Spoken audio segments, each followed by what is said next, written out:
లంకాపట్టణం కోటలు, బురుజులు, మేడలు అగ్నికి కాలిపోయి పెద్ద పెద్ద ధనులతో విరిగి కూలి పడిపోతున్నాయి.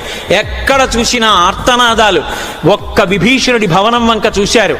ధర్మం చెప్పిన మహానుభావుడు కాబట్టి ఎవడు ధర్మాన్ని మాట్లాడాడో వాడి యొక్క గృహాన్ని కాల్చకూడదు, దోషం వస్తుందని చెప్పి విభీషణ భవనాన్ని మాత్రం విడిచిపెట్టేశారు.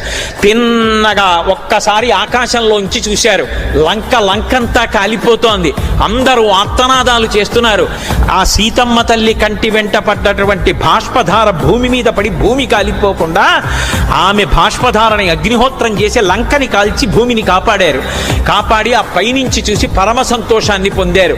మా రాముడితో విరోధం పెట్టుకున్నందుకు, సీతమ్మను అపహరించినందుకు తగిన శాస్తి చేశానని తిన్నగా వెళ్ళి సముద్రపు ఒడ్డున దిగి తోకని సముద్రంలో ముంచి అగ్ని చల్లార్చుకున్నారు. ఒక్కసారి ఇటు తిరిగి చూసి తల పట్టుకున్నారు. అయ్యయ్యయ్యయ్యో ఎంత పని చేశాను కోపంలో.